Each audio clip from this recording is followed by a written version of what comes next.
वरुण की आंखें खुलती है। वो देखता है आसपास कोई नहीं है। उसके हाथों की जंजीरें भी टूट चुकी थी। उसने घबराते हुए एक लंबी सांस ली और वहां से भागने लगा। भागते भागते वो एक दरवाजे के पास पहुंचा और वहां से बाहर निकला। सामने देखा तो कुछ लोग और पुलिस वहां पर पहले से मौजूद थी। अच्छा हुआ पुलिस यहाँ पहले से मौजूद है, अब मैं सारी बातें उन्हें बताऊंगा।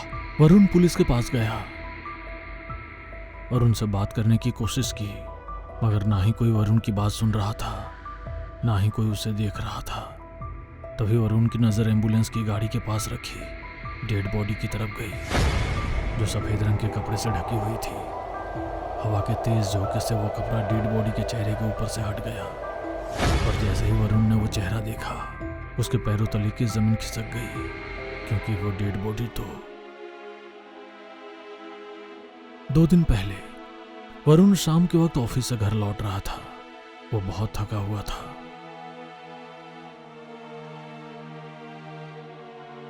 घर आकर उसने अपने ऑफिस का बैग साइड में रखा और सोफे पर बैठ गया। तभी वरुण की मोबाइल की रिंग बजती है। वरुण मोबाइल उठाकर देखता है। देखो सीमा, मैं अभी घर पहुंचा हूँ, बहुत थका हुआ हूँ। मैं अभी कोई बहस करना नहीं चाहता। मैं भी तुमसे कोई बहस नहीं करना चाहती। तुम्हें ये बताने के लिए कॉल किया है कि अगर तुमने जल्दी अपने प्रमोशन का कुछ नहीं किया तो पापा मेरी शादी कहीं और करा देंगे। प्लीज कुछ करो। ऐसा कहकर सीमा ने कॉल कट कर दिया। वरुण ने मोबाइल नीचे रखा और सोचने लगा। वरुण एक कंपनी में अच्छी पोस्ट पर काम करता था, सैलरी भी अच्छी थी, लेकिन सीमा के घर वाले अमीर थे। उन्हें पैसों वाला दामाद चाहिए था, इसलिए सीमा पैसों के लिए हमेशा वरुण पर दबाव रखती। सोफे पर कुछ देर बैठने के बाद वरुण ने टीवी ऑन किया। टीवी पर केबीसी की एडवर्टाइजिंग चल रही थी। ये केबीसी का मौका आपको भी बना सकता है करोड़पति। ऐसा हमारी किस्मत में कहा कि एक ही रात में करोड़पति बन जाएं। सब नसीब का खेल है। काश हमें भी ऐसा कोई एक मौका मिल जाए जो हमारी किस्मत के तारे चमका दे। कम से कम सीमा के घर वाले तो मान जाएं शादी के लिए। ऐसा कहकर वरुण ने चैनल चेंज किया। तभी वरुण के घर की डोरबेल बजी। वरुण ने सोचा, इस वक्त इतनी रात को कौन हो सकता है।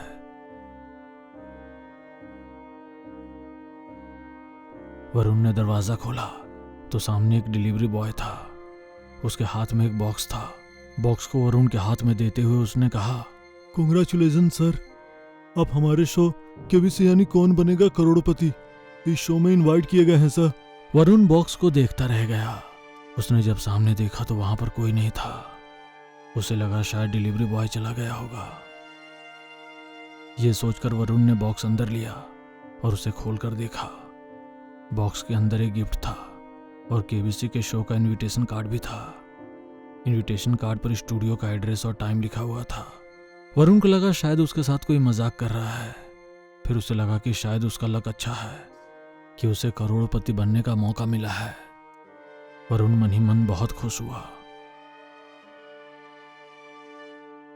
अगले दिन जब वो उठा तो उसे यकीन नहीं आया कि उसे सच में केबीसी के लिए इनविटेशन आया है। उसे लगा ये उसका कोई सपना तो नहीं था। वो बेडरूम से बाहर आया तो सामने टेबल पर वही बॉक्स पड़ा हुआ था। वरुण ने इनविटेशन कार्ड उठाया और वहां जाने की तैयारी करने लगा। रात को अपनी गाड़ी लेकर उस स्टूडियो की तरफ निकला।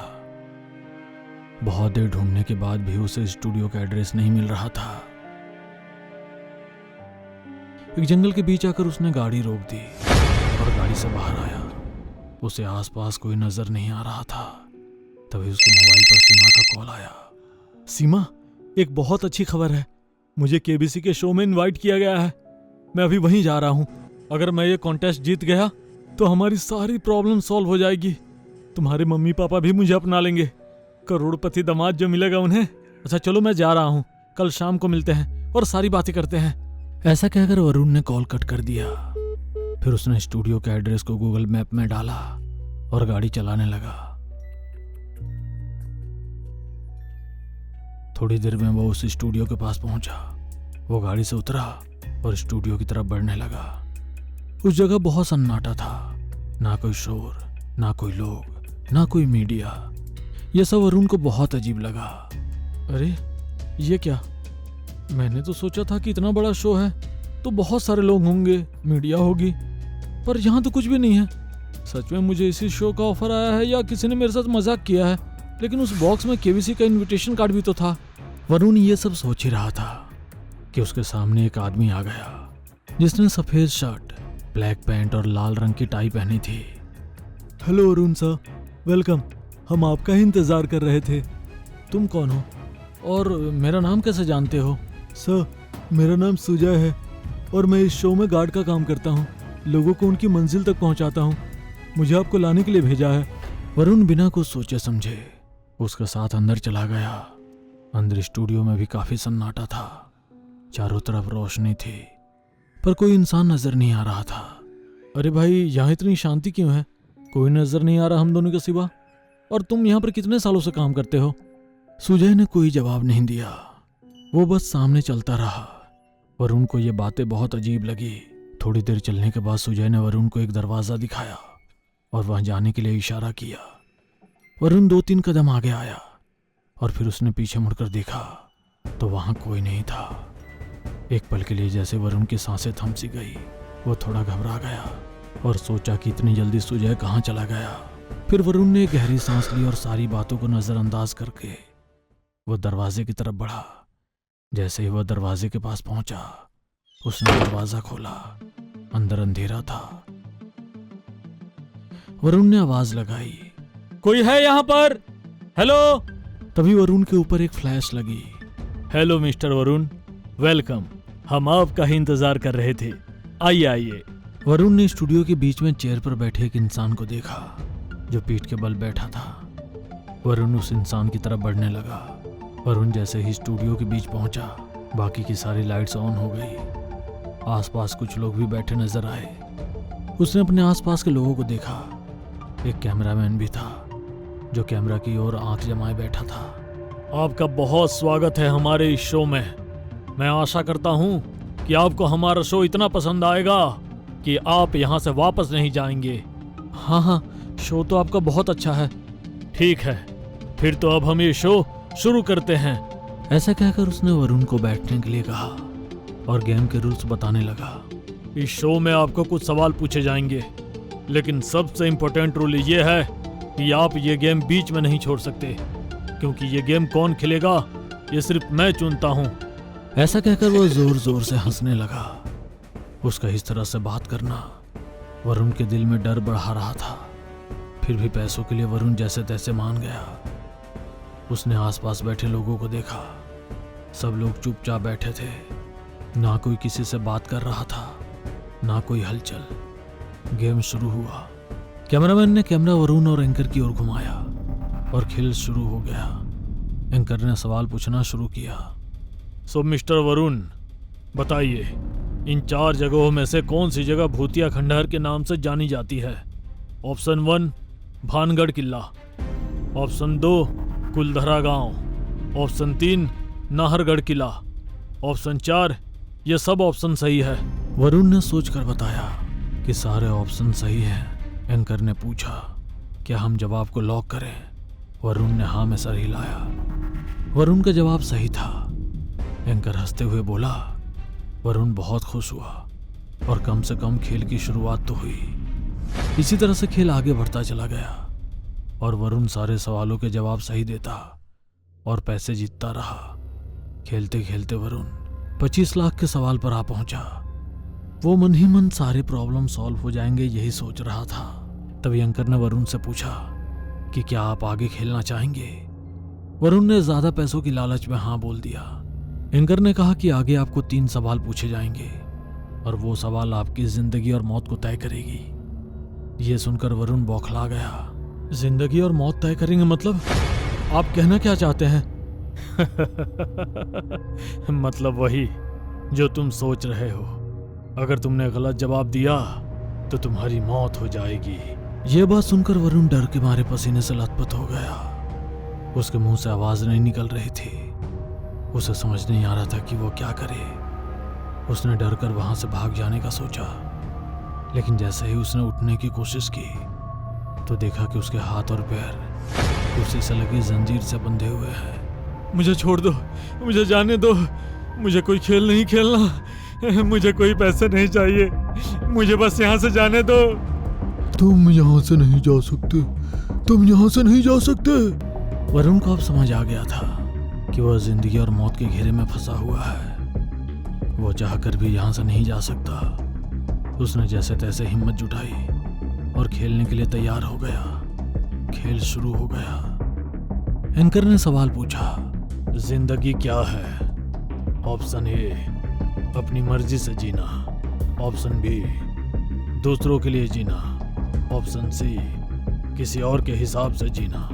ऑप्शन डी, जन्म से लेकर मौत तक का सफर। वरुण ने एंकर की तरफ देखा, फिर स्क्रीन को देखते हुए डरते हुए बोला, ऑप्शन डी। वरुण के जवाब देते ही स्क्रीन पर डी ऑप्शन पर ग्रीन कलर दिखाई दिया तो वरुण ने गहरी सांस ली। दूसरा सवाल, ऐसी कौन सी चीज है जिसे इंसान चाहकर भी टाल नहीं सकता? ऑप्शन ए, जन्म। ऑप्शन बी, हादसे। ऑप्शन सी, भाग्य का लिखा। ऑप्शन डी, मौत। वरुण ने जवाब दिया डी, यानी मौत। वरुण का जवाब फिर सही था। जवाब सुन एंकर फिर जोर जोर से हंसने लगा। अब वो वरुण को आखिरी सवाल का जवाब देना था। वरुण को लगा अगर वो आखिरी जवाब सही देगा तो इस मौत के खेल से छूट जाएगा। एंकर ने सवाल पूछा, वरुण मिश्रा, यानी आपकी मौत कब होगी?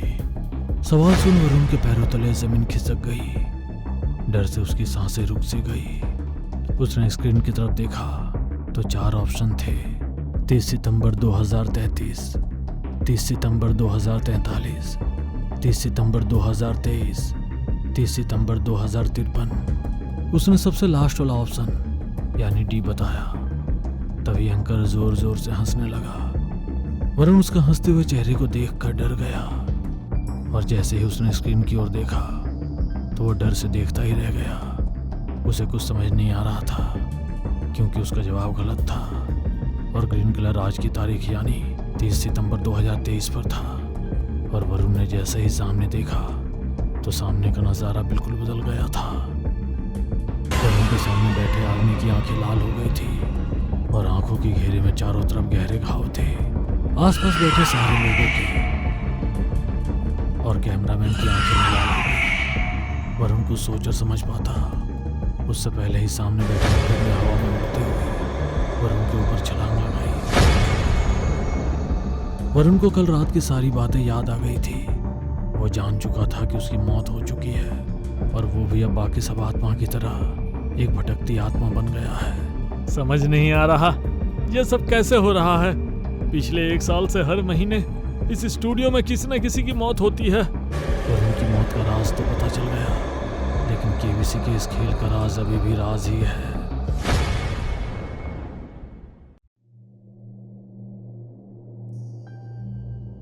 और दोस्तों, क्या टॉक शॉक हो रही है? कुछ नहीं, शैतान को ही याद किया था कि तू आ गया। वैसे अच्छा हुआ तू आ गया। चल दारू पिला। अबे दारू छोड़ दी हमने। वैसे भी दारू पीना बुरी बात होती है। दारू पीने से लीवर सड़ जाता है और एक बार जो लीवर खराब हो गया तो तेरी टाएं टाएं फीस ही समझो। अगर तुम ऐसा बोल रहे हो तो ठीक है, आज से मेरा भी दारू बंद। अबे चल झूठे मक्कार आदमी, तू कल फिर बदल जाएगा। अरे यार कसम से नहीं बदलूंगा मैं। ऐसा है तो चल फिर तू कसम खा ही ले कि आज के बाद कभी भी दारू नहीं पिएगा। तेरी कसम नहीं पीऊंगा। अबे मेरी कसम खाकर मुझे मारना चाहता है क्या? तू लिच्चड़ ही रहेगा। अच्छा चल, तेरी ना मेरी दादी की कसम। तेरी दादी कब की लुढ़क चुकी है, सबको पता है। तो ठीक है, नानी की कसम। तेरी नानी कौन सी जिंदा है बे? अबे यार तुम लोग भी हाथ धोकर पीछे पड़ जाते हो। चल मेरी कसम। खुद की कसम खाने की जरूरत नहीं है, किसी ब्लैक या व्हाइट डॉगी की कसम खा ले। ब्लैक एंड व्हाइट डॉगी की कसम। यार विवेक, बड़ी खुशी के साथ कहना पड़ रहा है कि एक बंदा सच में कम हो गया है। चल अब जल्दी से 3 पैक बना ले। अबे ये क्या है, कैसा पैक? अबे हमारे पास केवल 1 बोतल दारू है। 1 बोतल दारू बंदे 4। ये तो बहुत नाइंसाफी है ना। तो तेरी कुर्बानी ले ली गई है।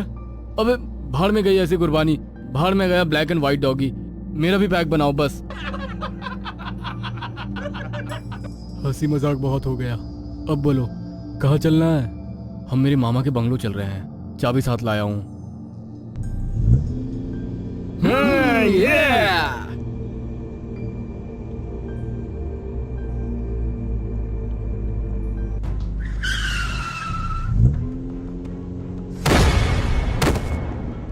अबे ओ पागल, खुद भी मरेगा दूसरों को भी मारेगा। हाँ तो क्या बोल रहा था तू बुड्ढे? ओ बुड्ढे बोल, अब क्या बोल रहा था? तुम लोगों ने मेरी रोजी रोटी का नुकसान किया है, इसकी भरपाई कौन करेगा? ये तो तुझे बोलने से पहले सोचना चाहिए था ना। जो बच गया है उठा और निकल, और आगे से ध्यान रखना, अपनी औकात से बाहर जाकर हम जैसे अमीरों से पंगा लेने की कभी भी कोशिश मत करना। हम तो सोचे थे कि बोलने में तेरी घिग्गी बन जाती है, पर तू तो तेज धार जुबान वाला है। ये लोग ऐसे ही जुबान समझते हैं, आज के बाद हम जैसों से कभी नहीं उलझेगा।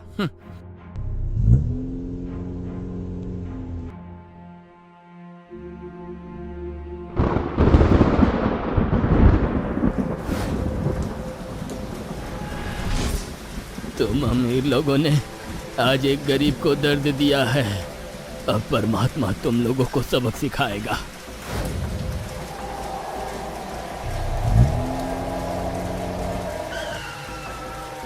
तुम लोग बॉक्स लेकर आओ, मैं दरवाजा खोलता हूँ।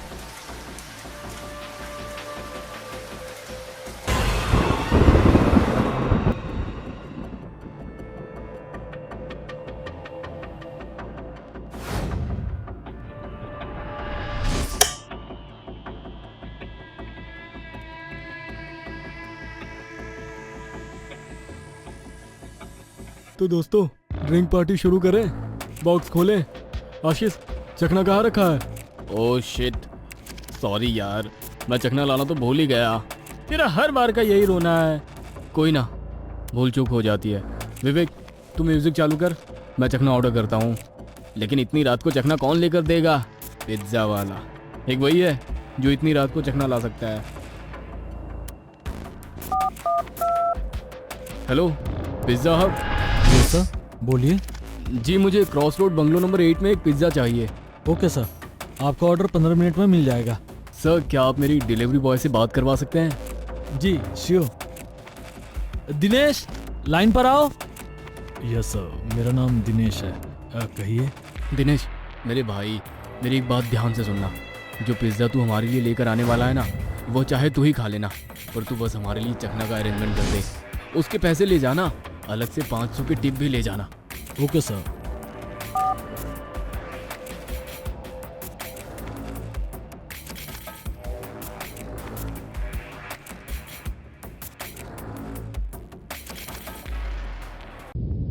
अबे यार, ये क्या हो रहा है? बिना पिए ही घर कैसे हिलने लग गया? कहीं इस घर में भूत तो नहीं? भूत नहीं, भूकंप आया है। देखना कुछ देर बाद सब ठीक हो जाएगा। मैंने कहा था ना भूकंप है। देखो सब ठीक हो गया है ना। लगता है चखना वाला आ गया, मैं देखता हूँ। सर आपने चखना और पिज्ज़ा ऑर्डर किया था, ये लीजिए बिल। अरे काहे का बिल? छोड़ो 2-4 रुपए को यार, 500 का पिज्ज़ा है, तुम खा लो। सर क्यों गरीब से मजाक कर रहे हैं? पिज़्ज़ा और चखना मिलाकर टोटल 800 रुपये हुए। आप मुझे पैसे दीजिए, मुझे और डिलीवरी करनी है। तो फिर जाओ ना, रोका किसने है? सर प्लीज़ पैसे दे दीजिए। क्या पैसा लगा रखा है रे तू? हाँ, जिस शॉप से तू पिज्ज़ा लेकर आया ना, उस शॉप को मैं ये खड़े खड़े खरीद सकता हूँ और रातों रात 100 दुकान खड़ी कर सकता हूँ। क्या समझा?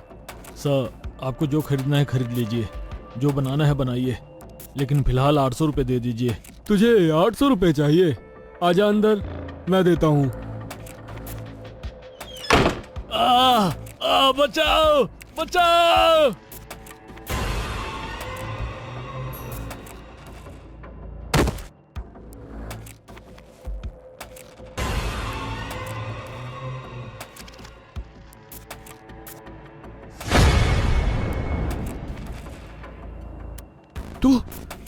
तुझे तो हम बाहर, तू अंदर कैसे आया? बदला लेने आया हूँ। पहचाना नहीं? नकुल। नकुल, हाँ मैं। लेकिन तुम तो मर चुके हो। हाँ, मर चुका हूँ, लेकिन मेरे मरने का कारण तो तुम चारों अमीर बिगड़ैल घमंडी लड़के ही थे। उस दिन भी तुम लोगों ने मेरे साथ वही किया था जो आज किया। याद है ना तुम सबको कि भूल गए?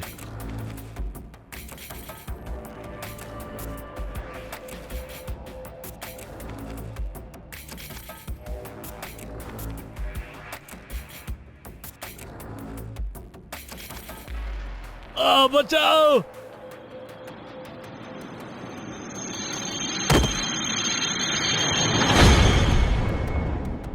हमें माफ कर दो नकुल, हमसे बहुत बड़ी गलती हो गई। मैंने भी उस दिन बहुत हाथ पैर जोड़े थे, पर तुम लोगों ने मेरी एक नहीं सुनी। मेरी गरीबी का मजाक उड़ाते रहे, इसलिए आज मैं तुम लोगों की नहीं सुनूंगा। बचाओ। बचाओ। बचाओ। बचाओ। बचाओ। तुम लोग कितना भी चिल्लाओ, गला फाड़ लो, लेकिन कोई भी बचाने के लिए नहीं आने वाला, क्योंकि आज तुम चारों घमंडी लोगों की मौत निश्चित है। परमात्मा ने इंसाफ कर दिया। बचाओ। बचाओ। बचाओ। बचाओ।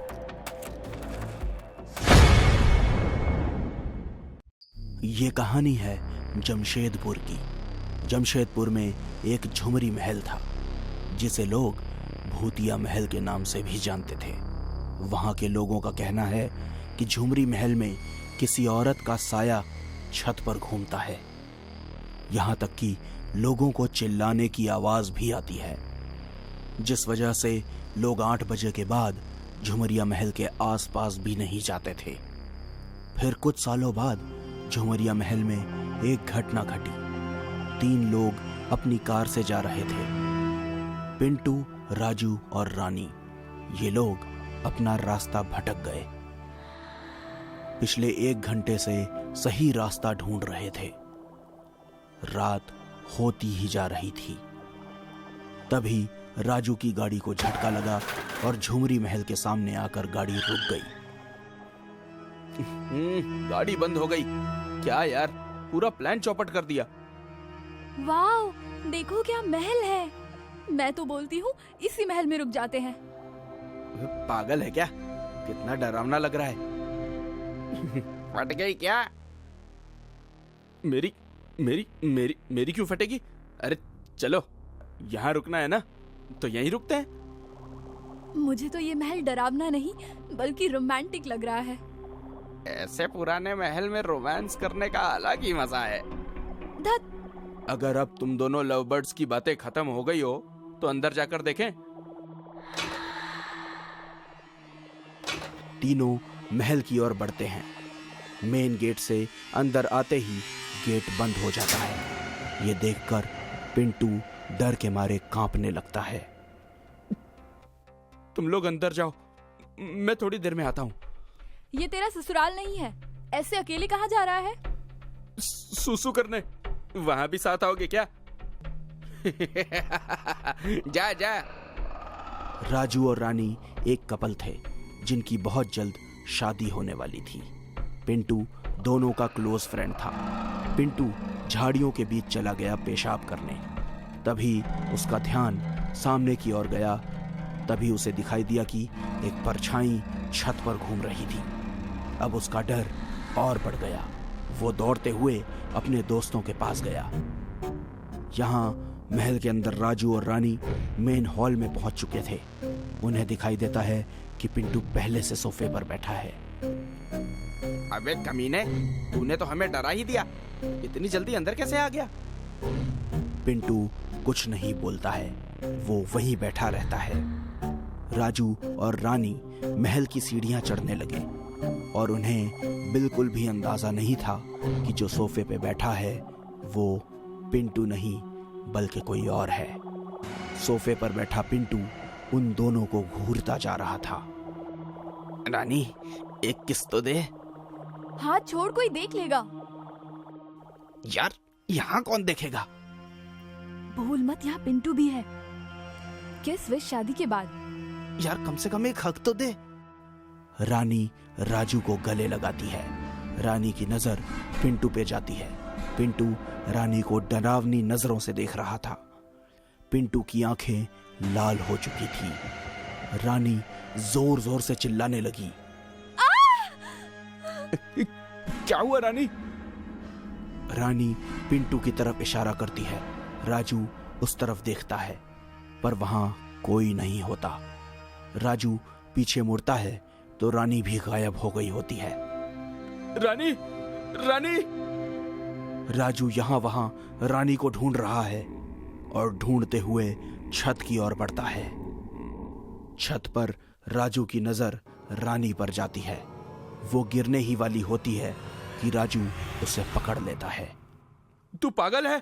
अभी छत से नीचे गिर जाती तू। तेरी हिम्मत कैसे हुई रानी का हाथ पकड़ने की? तू मुझे डरा रही है? रानी के शरीर में झुमरिया महल की रानी घुस गई थी। हाथ छोड़ मेरा। नहीं तो क्या करेगी? बोलना। मुझे डरा रही है आवाज बदल के? रानी ने राजू का गला पकड़ के हवा में उठा लिया।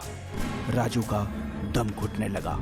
रानी की आंखें लाल थी, उसके बाल उड़ रहे थे और वो अब किसी भूतनी से कम नहीं लग रही थी। तूने इस महल की रानी का हाथ पकड़ा, इतनी गुस्ताखी। इस गुस्ताखी की सजा तुझे जरूर मिलेगी। तभी छत की दूसरी तरफ से पिंटू ने जोर से चिल्लाया, राजू! पिंटू की चीख से रानी ने राजू का गला छोड़ दिया और वो खुद बेहोश हो जाती है। भाई, भाई चल यहाँ से। लगता है रानी किसी काले साये के वश में है। नहीं यार, तू रुक, मैं रानी को देखता हूँ। भाई नहीं, मुझे बहुत डर लग रहा है। जल्दी यहाँ से निकलते हैं। वो मुझे मारने वाली थी। वो तुझे भी मार देगी। वो हमारी रानी नहीं है, वो कोई और है। पिंटू डर डर के रानी के पास गया। रानी को उठाने लगा। पिंटू देखता है कि रानी सांस नहीं ले रही है। राजू देख, रानी सांस नहीं ले रही है। उस काली शक्ति ने रानी को मार दिया। पिंटू और राजू दोनों एक साथ रोने लगे।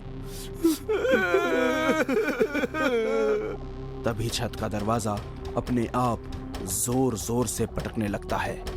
ये देख के राजू पिंटू के रोंगटे खड़े हो गए और तभी रानी अचानक से जिंदा हो गई। मुझे बचाओ, बचाओ, वो मुझे मार देगी, मार देगी। हमें यहाँ से जल्द निकलना चाहिए। हाँ, जल्दी चलो। तीनों एक साथ हाथ पकड़ के और डरे डरे झुमरिया महल की सीढ़ियां उतर रहे हैं। मुझे बहुत डर लग रहा है। कुछ भी हो जाए पीछे मत देखना। वो लोग जैसे ही नीचे पहुंचे, महल का दरवाजा अपने आप बंद हो जाता है। हम मारे जाएंगे। कुछ नहीं होगा हमें। मुझे पता है, नीचे से एक रास्ता बाहर की तरफ जाता है। हम वहां से अपनी कार लेके चले जाएंगे।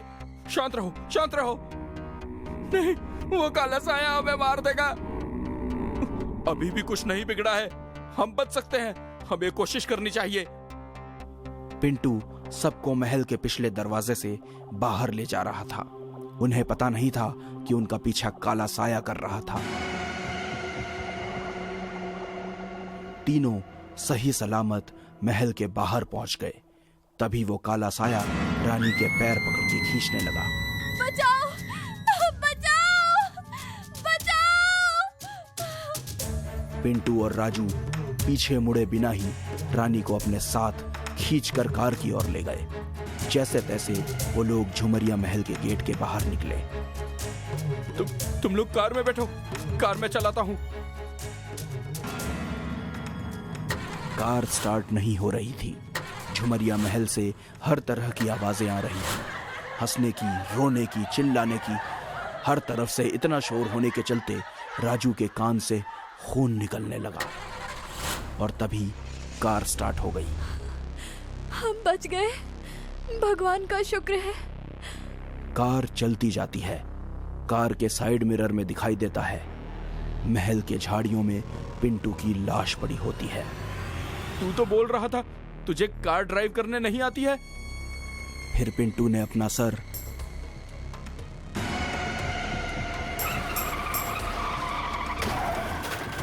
अगले दिन झुमरिया महल के पास कार एक्सीडेंट में 2 लोगों की मौत।